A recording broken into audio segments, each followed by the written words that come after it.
yambaye ikaze nk'ibisanzwe ni Mr. Ture kuri IGA Skills TV.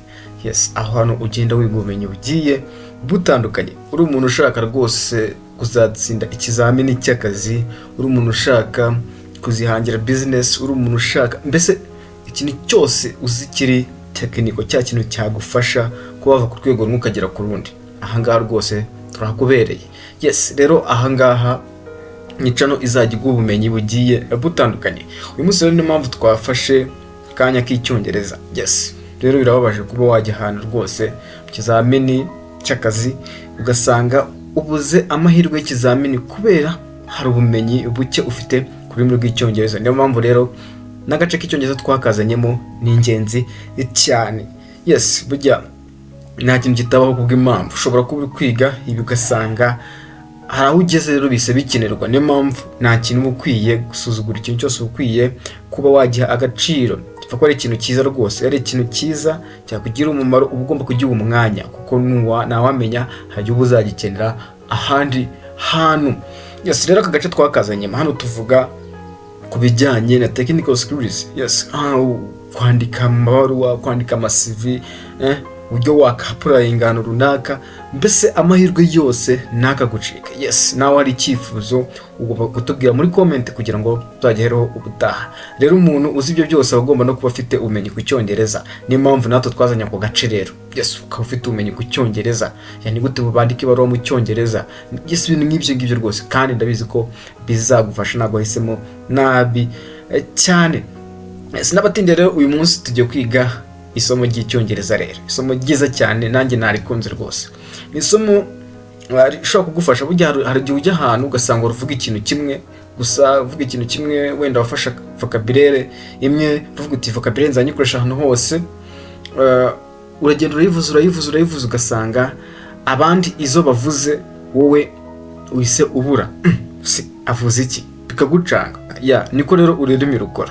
Ururimi ushobora kwiga rwose Icyongereza ukavuga inyungura amagambo, kuvuga utereka nige amagambo 10 nzajya nkoresha.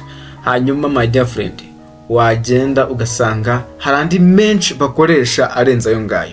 Hanyuma rero ugatangira kubura mu rurimi. Yes, rero ariko ibyo ngibyo twabibonye igisubizo, tuvuga duti nangareka tujya tuvuga byinshi kuri iryo somo kugira ngo nujya ahantu ujye ubasha kuvuga vocabulaire nyinshi cyane. Yes, abantu babone ko rwose hari urwego uriho. Yes, kandi binagufashe rwose kuko ushobora n'umuntu akavuga vocabulaire utazi rwose ugatuvuga uti ugavuza iki kandi cyavuze koko kijyanye na terime wari usanzwe uzi. Uyu munsi rero tugiye kubireba lesson, isomo ry'uyu munsi rero. Don't always say, nugahora uvuga bra nyine, nugahora uvuga ikintu ijambo runaka. No, hari igihe uvuga I'm good.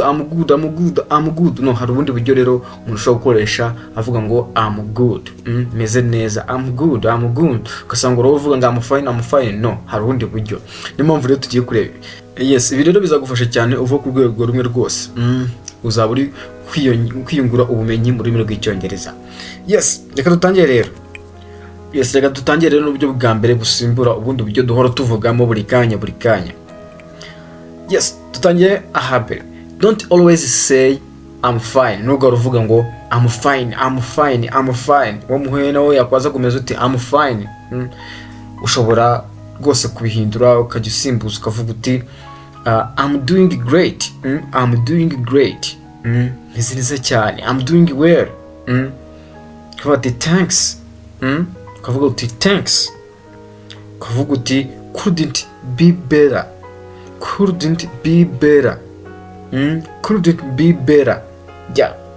Rwose ibi biragufasha cyane. Hano uzabaza umubaza uti umeze ute akagusubiza uko. Ariko yuze I'm fine gusa urumva nyine my dear friend. Iyo umuntu avuze ati I'm doing great, I'm doing well, thanks, couldn't be better, ahangaha nyine urabura nyine. Ukavuga uti Icyongereza ko mbona abandi hari urwego bariho. Yes, rero nawe urwo rwego utangiye kurugeraho.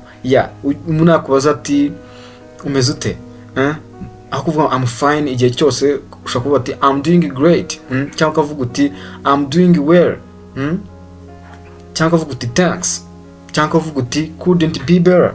Yes, rero bizagufasha cyane. Noneho when to use, ese tubikoresha ryari? Hano tubikoresha when someone asks, igihe umuntu abajije how are you, umeze ute, and you really feel good, hanyuma rero ukaba umeze neza, kumva umeze neza, ugomba kumusubiza uko nguko, I'm doing great, I'm doing well, thanks, couldn't be better. Yeah. Hano reka turebe urugero. Example, how is your day going? Ese how is your day going? How is your day going? How's your day going?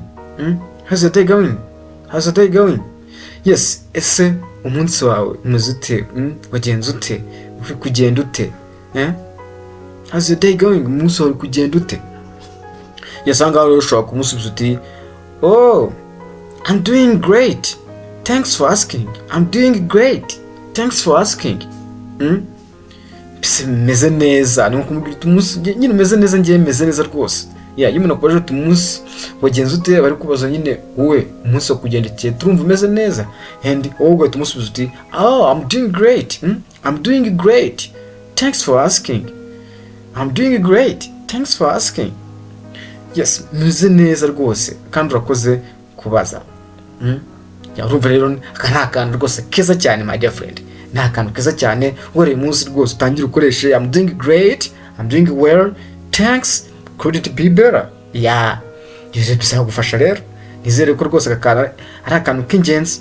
Yeah, ni nugire ikibazo rwose, mfite group ya WhatsApp twakoze. Yes, iyo group ya WhatsApp rero uzajya ubonamo izi PDF, ibi biganiro byose tugenda dukora. Yes, ushaka PowerPoint nakohereza rwose akagatabo ukazajya nawe ubyisomera ubyiyibutsa aho kugira ngo nujye ureba video.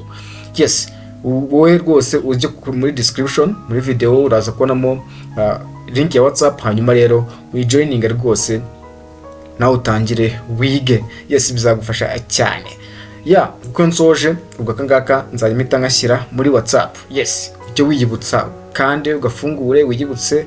Yes, Cyongereza cyusho kuba cyagera kure. Reka dukomeze rero isomo rya kabiri, nanone ryo gusimbura uburyo uvugamo ijambo runaka. Yes, don't always say very good. Yeah, wihora uvuga ngo very good, byiza cyane, very good, byiza cyane, ahantu hose very good, byiza cyane, very good, byiza cyane, very good, byiza cyane. No, hangaha rero ushaka kubisimbuza aya vocabulary ari hano. Excellent, excellent, my goodness, excellent, excellent. Urumva excellent ni terime rwose, ni terime wasimbuza very good. Shokoresha fantastic, fantastic. Shokoresha outstanding, byose ni kimwe. Outstanding, ibintu bitangaje cyane, ibintu birengeje urugero rwiza, ibintu byiza cyane. Yes, ese ni ryari dukoresha izi terime, izi adjective, dukoresha amagambo kugira ngo ujye ukoresha ngo very good igihe cyose very good. When to use, ese tubikoresha ryari? When describing something or someone that's much better than average. Mbese ahangaha ni igihe tuba dusobanura ikintu runaka cyangwa se umuntu runaka, mbese utangaje ku rwego rwo hejuru, udasanzwe. Yes, udasanzwe, ikintu kidasanzwe cyangwa se umuntu udasanzwe. Reka turebe urugero tubyumva. Yes, hano ku rugero example reka turebe. How was the movie? How was the movie? How was the movie? How was the movie? How was the movie? How's the movie? How was the movie? How's the movie? Yeah, ubwo rero n'uburyo ki unavuga wihuta. How's the movie? Ese filime warebaga yari imeze ute? Iyo filime yari imeze ute? It was fantastic. Yari itangaje. Yari nziza cyane ku rwego rwo hejuru. You should watch it. Mbese ushobora kuyireba. Yari nziza cyane. You should watch it. Ushobora kuyireba rwose. Yari nziza cyane. Yeah. Urumva rero ko ari ikintu cyiza cyane. Ushobora gukoresha it was excellent cyangwa it was outstanding. Yeah. How was the movie? It was excellent. It was fantastic. It was outstanding. Wow. Kabisa kabisa. Urumva rero akantu ujye ugakoresha rwose, aho kugira uvuga uti it was very good. Simbuza it was excellent. It was fantastic. It was outstanding. wow kabisa. Rero nizere ko ugiye gusimbuza very good, igihe cyose ugiye kuvuga very good usimbuza excellent, usimbuze fantastic, usimbuze outstanding. Yes, reka dukomeze rero mu buryo bwa gatatu nanone. Yes, angahe barakubwira bati don't always say I'm tired. Nugahora uvuga igihe cyose ngo ndananiwe. I'm tired. Umeze ute? I'm tired. How do you feel? I'm tired. Muri mvuga ute? I'm tired. Ndananiwe. Narushye. I'm tired. No, my dear friend, igihe cyose I'm tired. Nawe kubitamo improvement, enhancement, ushyira mu dushya rwose akantu rwose kadasanzwe, nawe uvuge indi vocabulary. Yes, twatangiye. Aho kujya uvuga ngo I'm tired igihe cyose wavuga I'm exhausted. I'm exhausted. Nananiwe. I'm exhausted. Nananiwe. I'm worn out. Nananiwe. Byose bivuga kimwe. I'm worn out. Nananiwe. I'm running on empty. Nananiwe. I'm running on empty. I'm running on empty. Yes, byose ni kimwe. I'm running on empty. I'm worn out. I'm exhausted. I'm exhausted. I'm worn out. I'm running on empty. Then when to use ese bikoreshwa ryari? Kuvuga I'm exhausted, I'm worn out, I'm running on empty. Tubikoresha gute? When you feel extremely tired and want to emphasize it. Anga mu gihe wumva wananiwe cyane birengeje urugero. Extremely tired, wananiwe cyane. And want to emphasize it. Hanyuma ukaba ushaka rwose kubigaragaza ko wananiwe koko. Reka turebe urugero. Do you wanna go out tonight? Do you want to go out tonight? Do you wanna go out tonight? Do you want to go out tonight? Do you wanna go out tonight? Urumva ndi kuvuga kuri speed itandukanye. Do you want to go out tonight? Do you wanna go out tonight? Yes, rero abanative bavuga bihuta cyane, nabyo tuzabireba, tuzabikora mu isomo rikomeye cyane. Aha rero yamubajije ati do you want to go out tonight? Ese iri joro ushaka gusohoka? Ntabwo ari gusohoka hanze. Yes, ushaka gusohoka cyo gufata kandi. Undi yaramusubije ati I can't. I'm exhausted from work. Ntabwo nshobora. I'm exhausted from work. Nagize iki? Nananiwe bitewe n'akazi nagize. Ya, urumva rero ahangaha ni ikintu cy'ingenzi cyane rwose. Kubera uyu munsi umuntu ajya kubaza ati reka tujye mu kirori, ushaka kumubwira ko wananiwe, ntukavuga uti I'm tired igihe cyose. Vuga uti I'm exhausted, I'm worn out, I'm running on empty.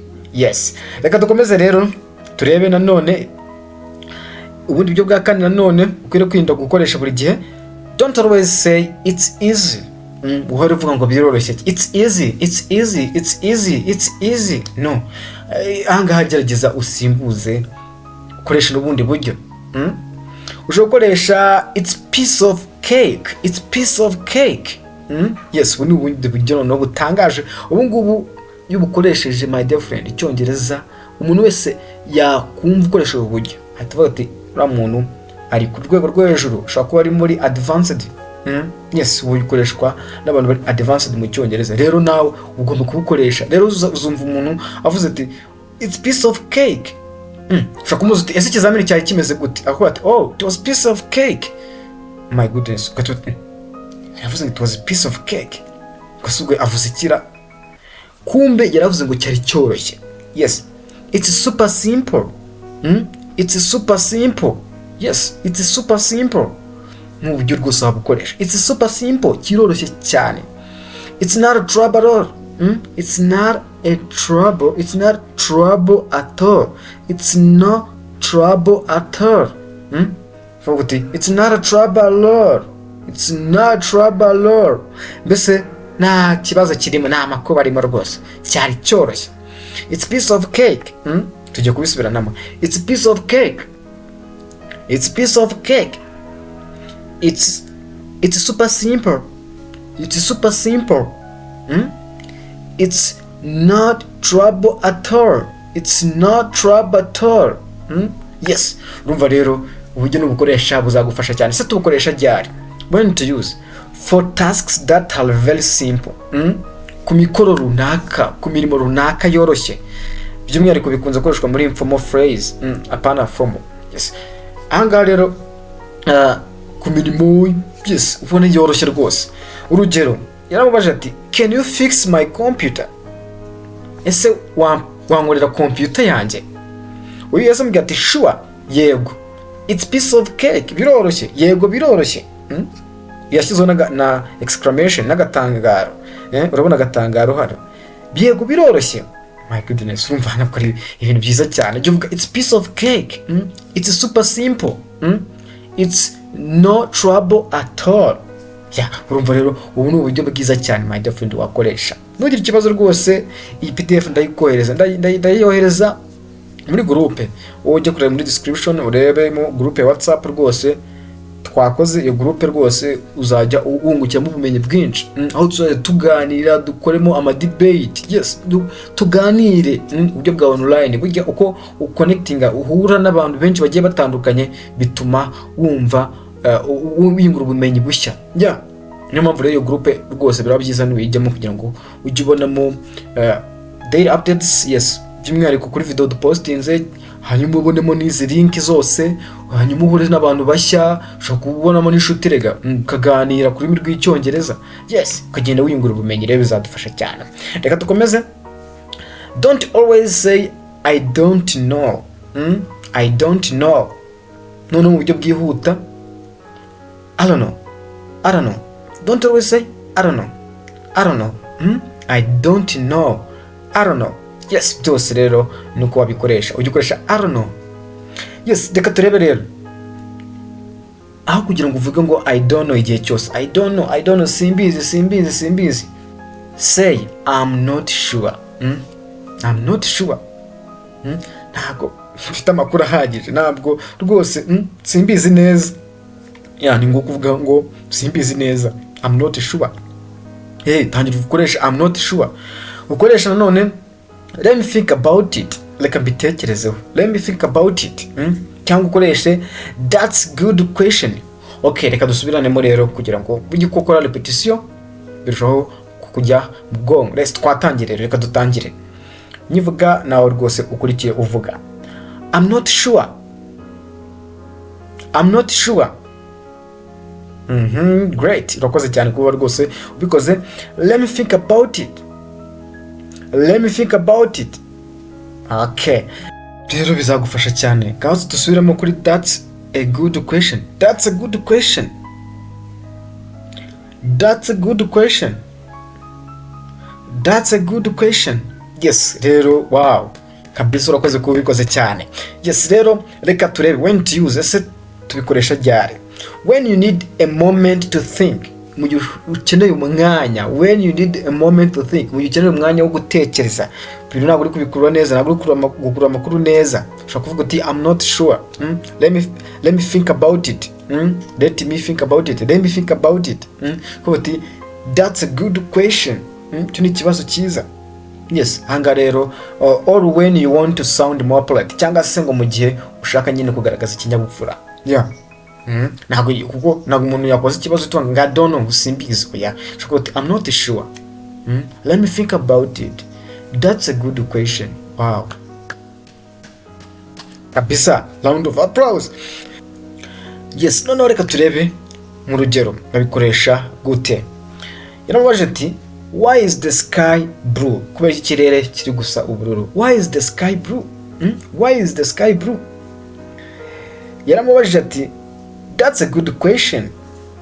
Let me think. Icyo ni ikibazo cyiza, reka mbitekerezeho. That's a good question. Let me think. Ni ikibazo cyiza, reka ntekereze. Yes, ntabwo nyine yesa ubuka mbye ngo ntabwo mbizi oya. That's a good question. Let me think. Yes, icyo ni ikibazo cyiza, reka mbitekerezeho. Urumva rero my dear friend, mu buryo bwiza. Utabizi ushobora kumbwira uti I'm not sure. I'm not sure. Ntabwo mfite amakuru ahagije kuri byo. None waba ushaka kubitekerezaho, let me think about it. Let me think about it. Yes, ndabashimiye cyane rero rwose, nizere yuko hari isomo ukuyemo rwose. Nugira ikibazo iyi PDF ndaje ndayoreza muri groupe ugenda joining ira groupe rwose ya WhatsApp. Ni groupe tuzaduhuriramo turi abantu benshi. Yes, uhure n'abantu bagiye batandukanye, muganire, ubonemo inshuti. Yes, muganire Icyongereza. Yes, twigure mu Icyongereza. Si ibyo gusa, twihuguramo n'ubumenyi bugiye butandukanye, aho twiga kwandika amabaruwa, ibintu byose, gufungura ama email, ibintu byose my dear friend, ni ukugira ngo njye kiramo na video ujye ubona amakuru yako kanya. Yes, rero biragufasha. Amabwiriza y'iyo groupe ho rwose ugomba kwitoza kuvugamo Icyongereza ku rwego rwo hejuru. Yes, kuvuga mu Cyongereza, niba ari ikibazo gerageza wandike ubaze mu Cyongereza my dear friend, ubaze rwose uko wabikora kose ntuzagira ikibazo, uko wakora amakosa kose ntuzagira ikibazo. Yes, umuntu ashobora guhita gukosora ati tubivuga uko nguko rwose, ukaba uboneyemo ubumenyi bushya. Iyo groupe rero ni ingenzi, iyi PDF rwose ndayishyiramo rwose PowerPoint, hanyuma rero urushaho kunguka byinshi cyane. Rero ugambye kuri icano rwose, ubundi yari icano ivuga kuri ibiganiro bya motivation cyane kuri rwo hejuru, ariko twarabimanuye cyane tubishyira hasi. Ubu ngubu dusigaye tuvuga ku bijyanye na technical skills, kuko muri ubu buzima aricyo kintu gikenewe cyane. Ya usigaye ujya ahantu ugasanga bakubwira ati zana CV yawe, ugasanga CV ujye wanditse nabi, ugahita wumva ugiritse intege. Usigaye ujya ahantu ukajya mu kizamini ujye uvugamo ururimi rwawe, ukavuga ati umuntu nta kintu azi, usanga uratsindwa. Nyine niyo mpamvu ukeneye ubumenyi, technical skills my dear friend. Yes, niyo mpamvu rero ari ingenzi cyane. Twavuze tureka dukore igicano. Yes, noneho duhindure content zose twarazihinduye, niyo mpamvu nayise IGA Skills TV, ubundi yitwaga True Red Pod. Yes, ariko narayihinduye kubera iyo mpamvu ndashaka yuko duhera ku muzi rwose tukagera kure cyane. Ndakunda cyane, hasta la vista.